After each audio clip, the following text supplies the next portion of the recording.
Ayer fue el turno de la Cámara de Diputados, hoy es el turno del Senado, hay sesión hoy cerca del mediodía y con una agenda que también incomoda al gobierno porque, entre otras cosas, se va a tratar el rechazo al veto de la ley del reparto de la coparticipación del Fondo de Aportes del Tesoro Nacional. Vamos al Senado, ya está Alan Zurita. Buen día, Alan. Damián, muy buena mañana para todo el equipo. Exactamente, luego de lo que ocurrió en el día de ayer con diputados, hoy en el Senado, se estima que puede llegar a suceder lo mismo, por lo menos el gobierno es lo que teme. Tiene que suceder que haya 2/3 del cuerpo aquí en el Senado para que se rechace el veto del presidente Javier Milei. Es decir, de que todos los presentes que van a estar, tiene que asegurarse que 47, ¿sí?, traten de rechazar el veto, con lo cual ahí no alcanzarían los 2/3 y de esta manera se ratificaría lo que es el veto del presidente Javier Milei. ¿Sí? Para que se entienda, entonces, tiene que haber 47 senadores para que de esa manera se pueda ratificar el veto del presidente Javier Milei en lo que respecta a esta ley, ¿sí?, que se va a discutir hoy, de los aportes del Tesoro Nacional. Es un ítem, ¿sí?, de la ley 11.672, de la ley permanente de presupuesto, que lo que haría sería modificar el traslado de esos fondos de manera permanente y de manera diaria. Esto, por supuesto, para el gobierno lo que significa es desequilibrio fiscal, no haber superávit, problemas en la economía que pueden llegar a influir en la inflación. Por ello, esto puede significar un nuevo revés con el gobierno, tomando en cuenta también lo que sucedió en el día de ayer con la ley de emergencia pediátrica y con la ley de educación superior. Recordamos, sí, que esta es la primera instancia, es decir, que se empieza a discutir en el Senado, en donde se tiene que conseguir los 2/3, la oposición, para poder rechazar el veto. Si se logra esto, se pasa recién a diputados con la misma condición, es decir, conseguir los 2/3 para rechazar el veto del líder del Poder Ejecutivo. Por ello estamos aquí en las puertas del Senado para escuchar y para considerar a ver qué es lo que tienen para decir los distintos senadores en base a lo que se va a comenzar a discutir a partir de las 11 de la mañana. Gracias, Alan. Por supuesto, estamos atentos a lo que ocurra allí, pero vamos a preguntarle, de hecho, ahora a uno de los senadores por la Ciudad de Buenos Aires qué puede pasar. Recordemos que cuando se sancionó la ley fue por una abrumadora mayoría que se aprobó en el Senado de la Nación. Estamos en comunicación con el senador Mariano Recalde, presidente del PJ de la Ciudad de Buenos Aires y también candidato por Fuerza Patria para renovar su banca. Buen día, senador, ¿cómo le va? ¿Qué tal? Buen día, ¿cómo están? Muy bien. Uno se imagina que no debería haber demasiadas novedades y que el veto se va a rechazar en el Senado. Aunque la política argentina puede sorprender, pero fue por tanta mayoría que no debería cambiar demasiado, ¿no?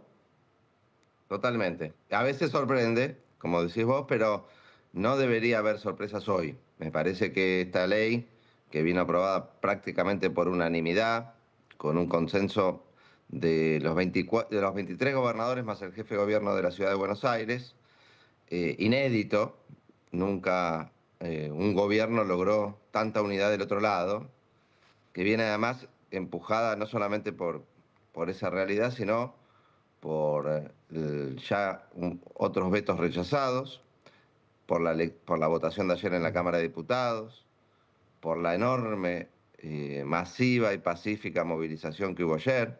Vieron que si la policía no se mete, no hay disturbios, no pasa nada. Esto es un mensaje para la ministra de Seguridad, que le gusta generar problemas. Bueno, ministro, eso también es posible cuando lo que pasa dentro del Parlamento es lo que están pidiendo los que están afuera, ¿no? Absolutamente, absolutamente. Y las movilizaciones, que son realmente un esfuerzo, un sacrificio de la gente, generan ese efecto muchas veces de contagiar, de permear las paredes del Palacio y entrar. Los diputados y los senadores ven estas cosas y las sienten. Algunos son más insensibles, pero ninguno totalmente insensible. O sea, esa es la explicación que encuentra a lo que pasó ayer, por ejemplo, en la Cámara de Diputados, donde muchos que habían votado incluso en contra, ayer terminaron votando a favor de la insistencia de las leyes. Sí, es uno de los argumentos. También hay que tener en cuenta que muchos de esos diputados ahora tienen elecciones en octubre. Entonces también se acomodan porque tienen que ir, difícil ir a pedirle el voto a la gente de su provincia votando en contra del Garrahan. Se acomodan algunos también. Pero Ahora, bueno, esto no es un bienvenidos que voten a favor argumento ahora. que termina siendo en favor de lo que dice el presidente Milei, que esto lo hacen por una cuestión electoral, es decir, repartir plata porque, digamos, populismo electoral? ¿No termina siendo en favor de ese argumento? No, no. Puede ser que alguno tenga esa motivación, pero la enorme mayoría no. Aparte, fíjate que fue sancionada con casi 2/3 y ahora 2/3. O sea, hay una enorme mayoría. Esa enorme mayoría plural, amplia, de muchos partidos políticos, no solamente del peronismo, hay de todo, pero la enorme mayoría está porque defiende los intereses de la gente. Ojalá no hubiéramos tenido que vetar, que insistir que rechazar el veto, perdón. Ojalá no hubiéramos tenido que sacar la ley siquiera y el gobierno hubiera mantenido el presupuesto para las universidades, para el Garrahan.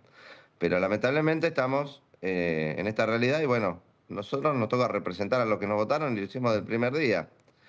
Siempre votamos, digamos, distinto de las cosas que proponía este gobierno en contra de la gente.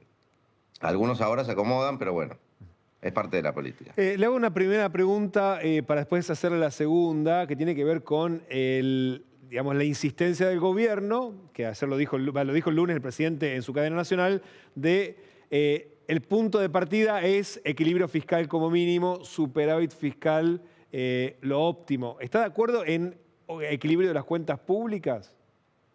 Sí, en eso nadie está en desacuerdo. Lo que discrepamos con el presidente es que sea la única herramienta o el único objetivo de un gobierno. La verdad que un gobierno debe tener como finalidad que la gente viva mejor, que la gente viva bien, que la gente llegue a fin de mes, que sea libre de verdad. Perfecto. Para Ahora, ser libre de teniendo en verdad, cuenta que los recursos no son infinitos, porque ahí también vamos a coincidir más fácil, evidentemente. ¿De dónde habría que sacarlos? Porque el presidente dice no hay para todo, ¿no? Que digamos, no es que lo dice el presidente, no hay para todo. ¿De dónde habría que sacar para aumentar las partidas para universidades y para Garrahan? Se lo pregunto honestamente, porque de hecho ahí muy es, bien. Sí, porque sí, es una decisión es el política tema. de dónde sacar para poner en otro lado, ¿no? Absolutamente. Primero que no le saquen. Y después yo te voy a decir cómo haría para agregarle todavía más a las universidades, a la salud pública, a la obra pública, todo lo que ha paralizado. Este gobierno que dice que no tiene plata, pero tiene mucha plata. Si uno ve los números de la recaudación del Estado, están bien. El problema es que se van por la canaleta de la bicicleta financiera. Hay grupos concentrados que vienen a especular, traen los dólares solamente para especular, hacen el famoso carry trade, se llevan una ganancia enorme y la giran al exterior. ¿Dónde se puede sacar plata? En lugar de bajarle impuestos a los ricos, eh, usar esos recursos. Fíjate que lo que costaba, lo que cuesta la ley de financiamiento universitario es lo mismo que le cuesta al Estado haberle quitado el impuesto a los bienes, o rebajado el impuesto a los bienes personales, que es el impuesto a la riqueza.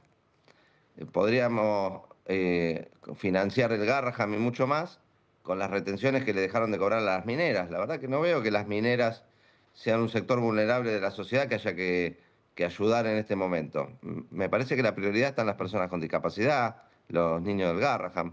Hay muchísimos lugares. Después hay un problema de fondo que lo generó Mauricio Macri, no es culpa de este gobierno, pero este gobierno lo agravó, que es la deuda externa.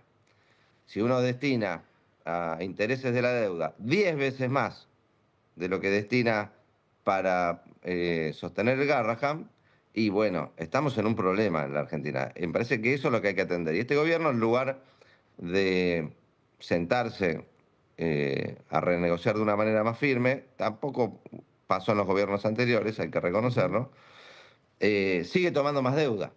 Sigue tomando más deuda para sostener este dólar artificial, y todo eso lo vamos a terminar pagando entre todos.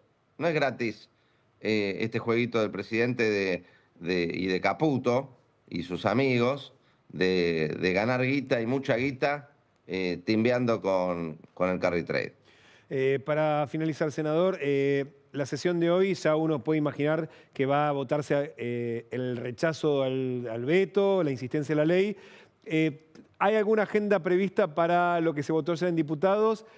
Por los plazos del Senado, a menos que no vaya a pasar por comisión, ¿podría ser la semana que viene o lo están pensando para dentro de 2 semanas?